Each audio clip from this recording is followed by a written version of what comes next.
Hello, नमस्कार, जय श्री राम। मैं हूं Priya, astronumerologist, tarot card reader and healer. यारों, आज मैं आपके लिए लेकर के आई हूं न्यूमरोलॉजी के नंबर 2 की वैल्यू। और जैसा कि मैंने आपको पहले नंबर 1 के वीडियो में बताया था कि मैं आपको नंबर 1 या किसी भी नंबर की वैल्यू उसके पिक्चर के अकॉर्डिंग बताने वाली हूँ। नंबर 1 की भी मैंने ऐसे ही आपको बताई थी और नंबर 2 की भी बारे में मैं आपको उसकी पिक्चर के अकॉर्डिंग ही उसके नेचर को बताऊंगी, सो दैट आपको कभी भी उसके बिहेव को याद करने की ज़रूरत नहीं पड़ेगी। जैसे ही आप कभी भी नंबर 2 को कहीं भी देखेंगे, आपको उसका नेचर, उसका बिहेव तुरंत समझ में आ जाएगा। अभी मैं आपको नंबर 2 की पिक्चर को दिखाकर उसके बिहेव, उसके नेचर के बारे में बात करूंगी। नंबर 2 का बिहेव कैसा होता है, वो सिचुएशंस पे कैसे रिएक्ट करता है, कौन कौन से नंबर उसके साथ ज़्यादा सूटेबल होते हैं, कौन कौन से नंबर उसको सूट नहीं करते हैं। हम लोग इस टाइप की बहुत सारी बातें करने वाले हैं। तो चलिए स्टार्ट करते हैं अपना वीडियो। सबसे पहले हम आते हैं अपनी नंबर 2 की पिक्चर पर। सो देखिए, मैं आपको बताती हूँ, जब हम नंबर 2 को बनाना शुरू करते हैं तो सबसे पहले ये एक हाई पोर्शन बनकर आता है। उसके बाद फिर हम देखेंगे कि ये नीचे का कर्व बनता है और फिर इसमें ये स्लीपिंग लाइन बनती है पीछे के साइड। ठीक है, ये आपने पूरी तरह से नंबर 2 का स्ट्रक्चर देखा। अब यारों, मैं आपको बताना चाहती हूँ कि जिस तरह से नंबर 2 को बनाने के लिए मुझे सारे स्टेप्स की ज़रूरत है। जैसे कि ये एक हाई पोर्शन जा रहा है, देन आफ्टर ये एक लो पोर्शन जा रहा है एंड आफ्टरवर्ड्स ये एक सपोर्ट लाइन जा रही है। मैं आपको यही बताना चाहती हूँ कि सेम इसी तरह नंबर 2 को ऑलवेज एक सपोर्ट की ज़रूरत होती है। नंबर 2 जिस तरह से आपको बनाने में इतनी क्रिएटिविटी दिख रही है ना आपको, सेम इसी तरह नंबर 2 का नेचर भी बहुत ही आर्टिस्टिक होता है। इवन मैं ये कहूँगी कि नंबर 2 वाले को हमेशा एक आर्ट का शौक होता ही होता है। ये एक आर्टिस्ट का नंबर होता है।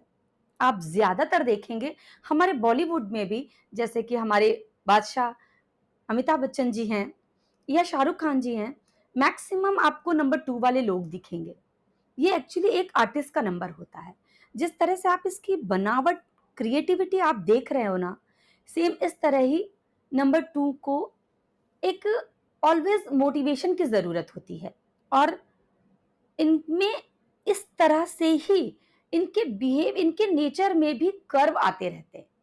इनको मूड स्विंग्स की भी प्रॉब्लम इसलिए ही होती है क्योंकि कभी इनका माइंड या इनका मन बहुत ही अच्छा होता है, बहुत हाई एनर्जी के साथ होते हैं और समटाइम्स ये बहुत ही लो हो जाते हैं और इन्हें नहीं समझ में आता कि क्यों ये ऐसा आज लो फील कर रहे हैं। कभी-कभार आप देखेंगे बातों में ही ये बहुत आपको हैप्पी दिखेंगे। आपसे बहुत सा शेयर करेंगे कि चलो यहाँ जाते हैं, वहाँ जाते हैं, घूमते हैं, फिरते हैं। समटाइम्स मैं आपसे ये भी कहूँगी कि हो सकता है आपसे मॉर्निंग में बोले कि शाम को हम लोग घूमने जाएँगे, ये करेंगे, वो करेंगे और इवनिंग में जब वो आपसे मिलेंगे तो उनका मूड चेंज हो चुका होगा। कहेंगे छोड़ो यार, घर पे बैठते हैं, नहीं जाएँगे। सो दैट्स व्हाई मैं आपको बताना चाहती हूँ कि जिस तरह से ये नंबर 2 का स्ट्रक्चर होता है, सेम ऐसे ही नंबर 2 के बिहेव और नेचर भी होता है। और बहुत सारी बातें मैं आपसे नंबर 2 के बारे में करने वाली हूँ, बट मैं आपको ये सिर्फ ज़रूर बताना चाहती हूँ कि आप इसके स्ट्रक्चर को ज़रूर ध्यान से देखिए। इसके स्ट्रक्चर जैसा दिख रहा है, नंबर 2 वाले लोगों में इस टाइप का बिहेव और नेचर ज़रूर दिखता है। और नंबर 2 मून को वैल्यू करता है। इसको वैदिक एस्ट्रोलॉजी में हम लोग मून से रिलेट करते हैं और मून का नेचर भी ऐसा ही होता है कि वो कभी छोटा, कभी बड़ा, कभी पूरा ऐसे होता रहता है। उसका भी मूड फ्लक्चुएट होता रहता है। सेम इसलिए ही नंबर 2 वालों पर भी इस चीज़ के बिहेव का असर होता है। तो चलिए हम और भी आगे बातें करेंगे इस बारे में। सो यारों, नंबर 2 के बारे में हम और आगे बातें करें उसके पहले ये बता दूं कि नंबर 2 से वो लोग बिलोंग करते हैं जिनका बर्थडे 2 तारीख को, 11 तारीख को, 20 तारीख को या 29 तारीख को होता है, वो सभी लोग नंबर 2 से बिलोंग करते हैं। हाँ, इसमें थोड़ा सा डिफरेंसेस आ सकता है 29 और 11, क्योंकि इनमें 9 भी है और 11 में डबल 1 से 2 आता है। थोड़े से डिफरेंसेस आ सकते हैं, क्योंकि वो हम लोग डिटेल में बात करते हैं कि कौन से नंबर की फ्रीक्वेंसी कितनी होती है, बट उनमें ये नेचर उनमें भी पाया जाएगा। तो जैसा कि मैंने आपसे बात किया कि नंबर 2 एक आर्टिस्ट का नंबर होता है, तो मैंने हमेशा अभी तक देखा है कि नंबर 2 वालों में कोई ना कोई एक आर्टिस्टिक हॉबी ज़रूर होती है और उन्हें अपनी इस हॉबी को ऑलवेज ज़िंदा रखना चाहिए, हमेशा लाइफ टाइम प्रैक्टिस करना चाहिए। ये उनके लिए एक बहुत ही अच्छी एडवाइस हो सकती है। जैसा कि मैंने आप लोगों को बताया कि नंबर 2 एक आर्टिस्ट का नंबर होता है। नंबर 2 वालों में मैंने अभी तक देखा है कि कोई ना कोई एक आर्टिस्टिक हॉबी ज़रूर होती है और उन्हें इसको ज़रूर फॉलो भी करना चाहिए। मैं इतना कहना चाहती हूँ कि अगर आप लोगों के घर में कोई नंबर 2 से गवर्न बच्चा है, तो उसमें जो भी हॉबी हो उसको ज़रूर आप लोग ध्यान दीजिए और उसकी उस हॉबी को इन्हांस करने की कोशिश कीजिए, क्योंकि वो बहुत ही अच्छा काम कर सकते हैं अपनी आर्टिस्टिक हॉबी पर। एक्टर हो सकते हैं, अच्छी ड्राइंग कर सकते हैं, बहुत अच्छे सिंगर भी हो सकते हैं और कोई ना कोई एक आर्टिस्टिक हॉबी वो ज़रूर होती है उनमें। और नंबर 2 वालों के साथ एक ये भी बात है कि वो एक बहुत अच्छा किसी के लिए भी सपोर्ट सिस्टम बन सकते हैं। एक ये भी बात है कि उन्हें सपोर्ट की भी ज़रूरत होती है, उन्हें ऑलवेज टाइम टू टाइम एक मोटिवेशन की ज़रूरत होती है और किसी के साथ वो बहुत अच्छा सपोर्ट सिस्टम भी बन सकते हैं, क्योंकि वो बैक टू किसी के हेल्प के लिए बहुत ही अच्छा काम कर सकते हैं। वो बहुत ही रिलायबल होते हैं, उन पे ट्रस्ट करके आप उनके साथ कोई भी काम कर सकते हैं।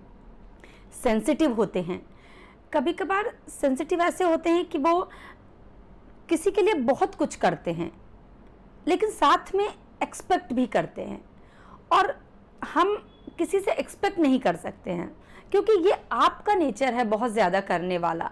ज़रूरी नहीं है कि जिसके साथ आप जितना ज़्यादा कर रहे हो उसका भी ऐसा ही नेचर हो। इस वजह से उनको बहुत बार डिसअपॉइंटमेंट फील होता है और यही रीज़न है कि उनको बहुत ज़्यादा डिप्रेशन की भी प्रॉब्लम होती है। नंबर 2 वालों को सबसे ज़्यादा प्रॉब्लम उनके मूड फ्लक्चुएशन और उनको डिप्रेशन से होती है। ये प्लानिंग तो बहुत अच्छी करते हैं, पर प्रॉब्लम ये है कि वो ये इनिशिएट करने में इनको प्रॉब्लम होती है। जैसा कि मैंने आपसे पहले बात की थी नंबर 1 के वीडियो में कि नंबर 1 के लोग जिस टाइम से किसी भी चीज़ के लिए प्लानिंग करते हैं उसी टाइम से उस पर वर्क करना शुरू कर देते हैं। बट नंबर 2 के साथ ऐसी प्रॉब्लम है कि वो प्लानर बहुत अच्छे होते हैं, एक दिन बैठ के बहुत अच्छी प्लानिंग करेंगे, ऐसे काम तब करेंगे, इतना करेंगे, ऐसा करेंगे, बट उसको इनिशिएट करने में इनको प्रॉब्लम होती है। समटाइम्स ये उसका फर्स्ट स्टेप ही नहीं उठा पाते हैं और अपनी प्लानिंग के अकॉर्डिंग अगर ये काम करें तो इन्हें बहुत अच्छी सक्सेस और बहुत जल्दी सक्सेस भी मिलती है।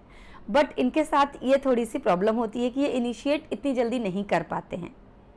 ये इंट्यूटिव होते हैं, बहुत बार कुछ चीज़ें होने वाली होती हैं उसके पहले ही इन्हें इसका आभास हो जाता है। अगर ये मेडिटेशन वगैरह करते हैं तो और इसे कंटिन्यू मेडिटेशन करते हैं तो इनका इंट्यूटिव लेवल बहुत ही जल्दी और बहुत ही अच्छा इंक्रीज हो सकता है, जिसका ये बहुत ही अच्छा बेनिफिट उठा सकते हैं। ये रिलायबल होते हैं, आप इनके भरोसे पर और इनसे बात करके कोई भी काम बहुत अच्छे से कर सकते हैं। इनके ऊपर बहुत ही अच्छा से आप ट्रस्ट कर सकते हैं और साथ ही साथ बहुत ही कोऑपरेटिव होते हैं। किसी भी सिचुएशन में, किसी भी परिस्थिति में, किसी भी जगह पर आपके साथ हर तरह से कोऑपरेट करते हैं। इनकी बहुत ज़्यादा डिमांड नहीं होती हैं, ये बहुत ही अच्छे से कोऑपरेट करके आपको किसी भी तरह से आपके काम को करवाने में आपकी हेल्प करते हैं। अंडरस्टैंडिंग होते हैं, क्योंकि इंट्यूटिव होते हैं इसलिए अंडरस्टैंडिंग भी होते हैं। इनको खुद से सिंपैथिक, खुद से बहुत सेंसिटिव और बहुत सिंपैथिक होते हैं, दूसरों को भी वो ये वैसे ही समझते हैं। लोगों की, चीज़ों को, प्रॉब्लम्स को हमेशा समझने की कोशिश करते हैं। पीसफुल होते हैं, एक आरामदायक और पीसफुल माहौल इन्हें पसंद होता है। बहुत ज़्यादा हौच पौच, बहुत ज़्यादा भाग दौड़ वाली लाइफ को ये पसंद नहीं करते हैं। इन्हें अच्छा लगता है कि जो भी हम कर रहे हैं उसको साथ ही साथ यूज़ भी करें और आराम से। बहुत ज़्यादा बड़ी इनकी ख्वाहिशें नहीं होती हैं, बहुत ज़्यादा एम्बिशियस नहीं होते हैं, सिंपल और पीसफुल लाइफ पसंद करते हैं। चार्मिंग होते हैं ये लोग, क्योंकि बहुत हेल्पफुल होते हैं, बहुत कोऑपरेटिव होते हैं, इसलिए ये लोगों के बीच जल्दी ही पसंद किए भी जाते हैं। चार्मिंग होते हैं, इनका बात करने का तरीका, इनका हैप्पी नेचर लोगों के बीच बहुत जल्दी पसंद किया जाता है। कहीं पर भी महफिल में ये जल्दी लोगों को पसंद आते हैं। और थोड़ा सा इनका चाइल्डिश नेचर होता है, ये बहुत ही आपको मैच्योर नहीं दिखेंगे। समटाइम्स आपको लगेगा कि घर में बड़े होने के बावजूद ये कभी भी किसी को अपना रूल या कोई भी डोमिनेटिंग नेचर इनका नहीं होता है। ये बड़े होने के बावजूद बच्चा ही बनकर घर पे रहते हैं और लोगों को सबकी हर बात को मानना और सबके अकॉर्डिंग चलना ये एक्सेप्ट कर लेते हैं जल्दी ही। फ्रेंडली होते हैं, लोगों से मिलना बात करना पसंद करते हैं, इसलिए इनके दोस्त अच्छे होते हैं। पर ये शायद उस तरह से सेटिस्फाई नहीं हो पाते हैं, बट लोग इनसे सेटिस्फाइड होते हैं। पर कभी कभार इनको ये भी फेस करना पड़ता है कि ये किसी के साथ कुछ ज़्यादा ही इन्वॉल्व हो जाते हैं और ऐसे टाइम पर वो लोग उनसे उतना नहीं ऐड होते हैं, इतना नहीं जुड़ना चाहते हैं, तो फिर इनको थोड़ा सा डिसअपॉइंटमेंट होता है। और ये फॉरगिविंग होते हैं, बहुत ज़्यादा मन में बातों को लेकर नहीं बैठते हैं। चीज़ें हुई, आगे बढ़े। सबसे ज़्यादा इनके साथ प्रॉब्लम होती है कि ये बहुत जल्दी निगेटिव हो जाते हैं। थोड़ी सी भी अगर सिचुएशन चेंज हुई या चीज़ें बदली तो इन्हें लगता है कि बहुत बड़ी ये प्रॉब्लम आ गई, अब ये जल्दी सॉल्व नहीं होगी। ये किसी भी प्रॉब्लम को, मतलब इन्हें लगता है कि ये प्रॉब्लम अगर आ गई है तो इसका कोई सोल्यूशन ही नहीं है। यही सारे रीज़न है जो इनको थोड़ा डिसअपॉइंटमेंट कर देती है। इनको अपने डिसअपॉइंटमेंट और मूड स्विंग की प्रॉब्लम से बचना चाहिए। अब हम लोग बात करते हैं, अगर इनमें 2 नंबर निगेटिव तरह से वर्क करता है तो फिर वो क्या चीज़ें आती हैं। जैसे कि अभी तक हमने इनके बहुत सारे पॉजिटिव सेंस की बात की है, इनके कुछ पॉजिटिव पॉइंट्स की बात की। रोमांटिक होते हैं, सेंसिटिव होते हैं, बहुत ही कोऑपरेटिव होते हैं, किसी के लिए बहुत अच्छा हेल्पिंग सपोर्ट सिस्टम बनते हैं और बहुत ही फ्रेंडली होते हैं, लोगों के लिए हमेशा हेल्प के लिए खड़े रहते हैं। अब जैसे कि अभी तक हमने इनके कुछ पॉजिटिव पॉइंट्स की बात की, जैसे कि ये सेंसिटिव होते हैं, रोमांटिक होते हैं, पीसफुल होते हैं, रिलायबल होते हैं, बहुत ही कोऑपरेटिव होते हैं और अंडरस्टैंडिंग होते हैं, इंट्यूटिव होते हैं, लोगों के लिए सपोर्ट सिस्टम बनते हैं, पर साथ साथ में इनको थोड़ी मोटिवेशन की ज़रूरत हमेशा होती है। चार्मिंग होते हैं, फ्रेंडली होते हैं और फॉरगिविंग भी होते हैं। सेम इस तरह से ही कुछ इनमें नेगेटिव पॉइंट्स भी आते हैं। तो जब हम इनके नेगेटिव ट्रेड्स की बात करेंगे तो इनमें सबसे पहले आ जाता है एक लैक ऑफ कॉन्फिडेंस। इनमें अपने आप से खुद से आगे बढ़ के कुछ भी करने की एक बहुत ज़्यादा कमी होती है, इनमें कॉन्फिडेंस की कमी होती है।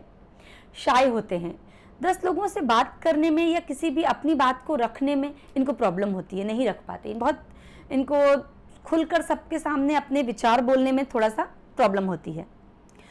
मूड स्विंग्स की प्रॉब्लम होती है, डिप्रेशन की प्रॉब्लम होती है, ये इनकी सबसे बड़ी प्रॉब्लम होती है।